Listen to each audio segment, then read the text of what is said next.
その前の本をある程度知っておかないとここ入ってこんやつですね。あ、そうですね。だからこんだけ時間かけてコツコツやってきた意味分かったでしょっていうやつです。分かった。これだからシャクソンの知恵だよね。心は脳の働きに過ぎないか。須田、現代を代表する人間観の一つは、人間は生物組織によってできている一種の機械であり、心といっても脳の働きに他ならない。脳の研究が進めば精神現象の全ては解明されるというものです。斉藤、詳しく論じる時間はありませんが、実際には脳の研究が進めば進むほど脳の神経活動と精神現象のいずれもがその脅威を一層増しながら、両者は全く別の存在であることが一層明らかになってきているという指摘もあります。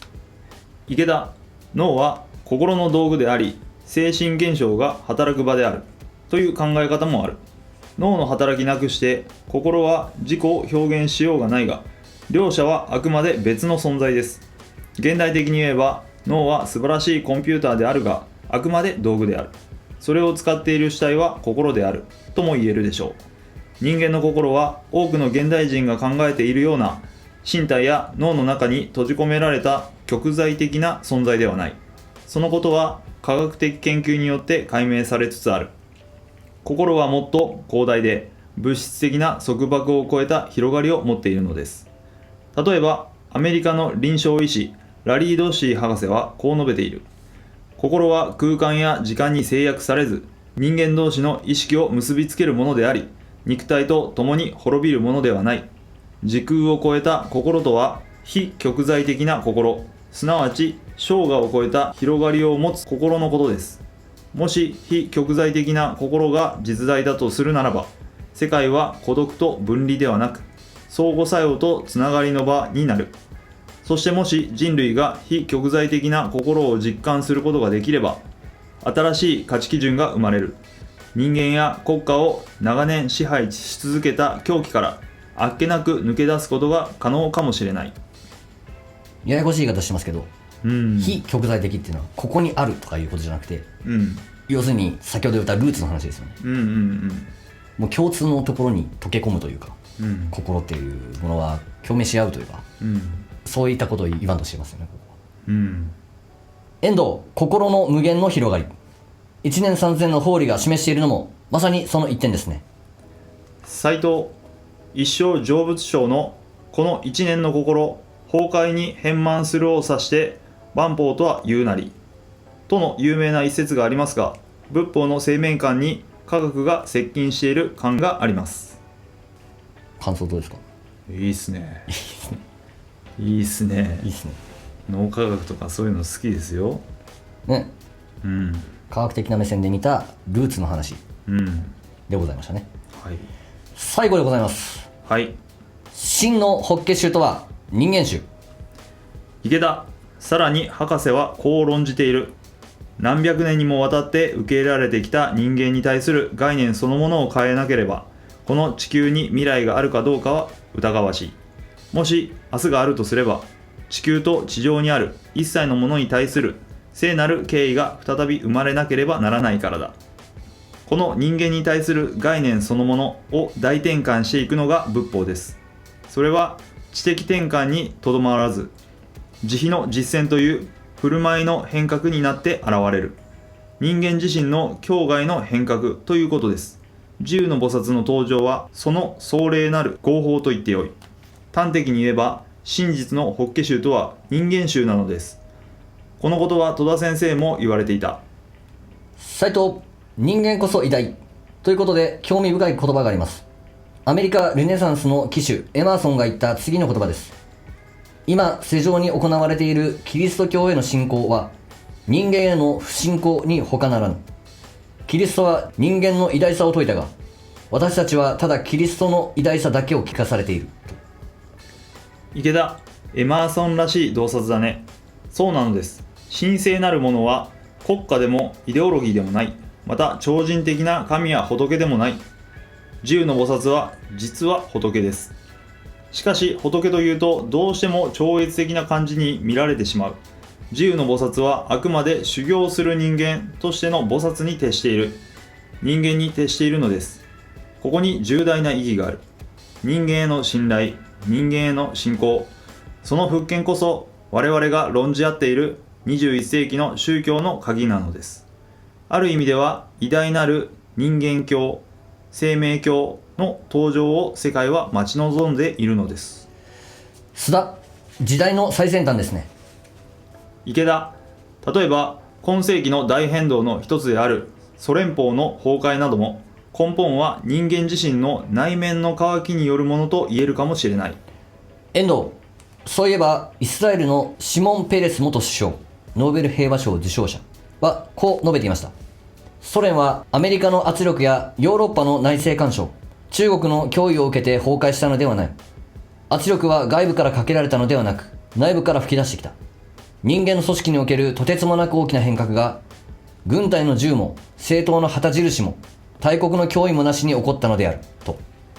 須田、外からの力による崩壊ではなく、内からの叫びによる破綻であったということですね。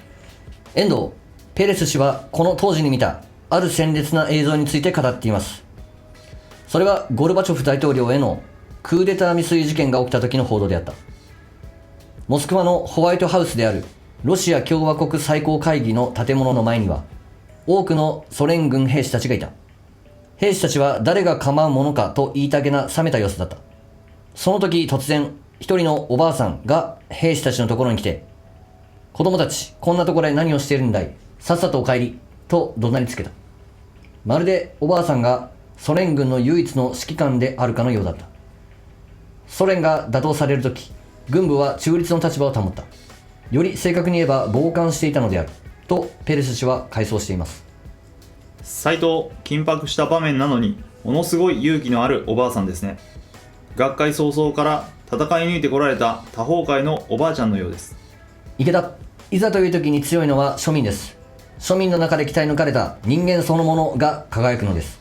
この人間そのものを最高に輝かせるのが妙法の信仰です。日蓮大聖人は叫ばれた。自由の菩薩の先駆け日蓮一人になりと。この一節が私には万感の思いで迫ってくるのです。人間革命の大闘争は人類が待ちに待っていた生命の夜明けです。歴史の夜明けです。これこそ生命の根底からの人間の解放です。永遠の次元にわたる人間の解放です。そのために大聖人が一人立たれた。この自由の放棄のもとにクオンからの不思議なる縁を持って馳せ参じたのが私どもなのです。我今仏の胸を受けと。それを思えばどれほどの使命があるか、どれほどの力が湧くか、100万馬力のエンジンにギアを合わせたような自分自身となれるのです。はい、お疲れ様でございました。はい、終わりましたね。十地ゆるつ本。どうでございましたでしょうか。なんていうんですかね、すごいここも深いところでしたね。考えさせられるようなところがたくさんございました。でもあれですね、その前の本をある程度知っておかないとここ入ってこんやつですね。あ、そうですね。そうですよ。っていう印象がすごいありました。だからこんだけ時間かけてコツコツやってきた意味分かったでしょっていう分かった自由90本すごいからっつって、じゃあいきなりそこを学びましょう、座談会とかでじゃあこうやりましょうって言っても、ポケットなるだけです。これはそうなりますわね。マイルストーンちゃんと踏んでないと滑落しますわ。そのところだしね、でも入ってきたってことですよね。僕ははい。いや、これがすごいことだしね、すごい共感得る内容多かったですね。獄中のご達についても当時より、1年前とかより割とスッと入ったんじゃないですかってことですか。いや、当時っていうかね、動画の当初ねやってたところなんで、全然受け止め方がなんつうんだろう、柔軟になったというか、また新鮮な気持ちで聞けたんじゃないですか。そうですね。同じような話だったけど、重要な話を見るたびに新鮮に感じる場面なんですよ、獄中のご達とかは。だからまたしばらく学んでいくうちに、また再び学ぶときはまた違った受け止め方もするでしょうしね、こともありますから。本ってそれが面白いですよね。面白い。コツコツやるって大事。っていうのと締めですごくいいこと言ってたなと思うんですけど、自由の菩薩は実は仏ですって、池田先生、しかし仏というとどうしても超越的な感じに見られてしまうと、自由の菩薩はあくまで修行する人間としての菩薩に徹していると、人間に徹している。ここに重大な意義がある。だからこれだから釈尊の知恵だよね。仏とは言わないわけです。自分の仏の生命が上がってきたことですよ。だけど仏っていうともう菩薩やらんでもいいじゃん、菩薩卒業みたいな感じになると、それは慈悲の生命の意味である仏の生命にはならないっていうので、あえて菩薩っていう言葉をつけてるんだよね。なるほどね。だけど勉強しないとその菩薩だけが一人歩きしちゃって、自由の菩薩イコール菩薩界の菩薩でしょってなっちゃうという、本当大きな違いで、自由の菩薩って部会の生命なんで、それを体現した人はその仏とは生命なりの悟りって言ったらちょっとなんか変な言葉になるけど、気づきっていうものをしたって体験発表した時に、心から喜べると思うんだよね。そうね。だけど菩薩界の状態だったら、そうやって人情っぽいことを発言することに対して鼻で笑ったり、よかったですねみたいな感じになっちゃうみたいな。そこに人の心はあるんかってなっちゃうまあ一般的な感覚だとやっぱちょっとおかしなこと言ってるなこの人というか、境外もそんな大してないのになんか偉そうなこと言っちゃってんなって思っちゃうという。それが偉そうだよね。そうだけどね。菩薩界だとそこの感覚を乗り越えられないので抜けない。だから仏界を引き上げないといけないっていう。それは真の菩薩で、真っていうか、自由の菩薩なんですよね。なるほどね。イニアリイコール仏と。そうなんですよ。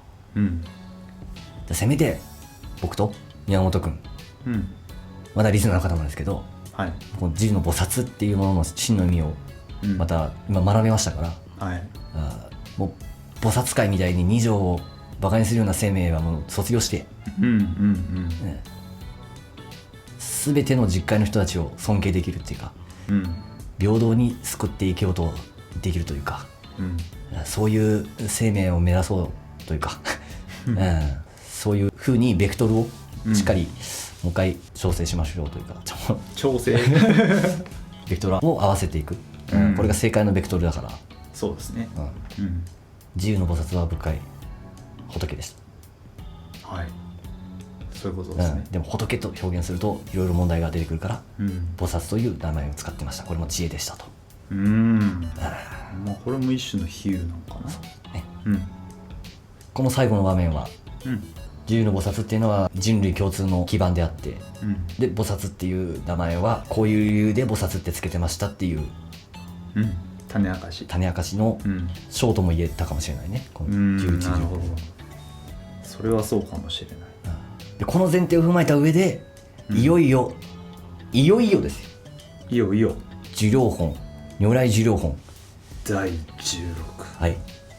めちゃめちゃ大事、法華経の中心中の中心、これが言わんがための今までだったっていう世界になってきて、朝晩題目してるのはこの如来受領本なので言ってますからね。これを理解するための今までの土台だったと。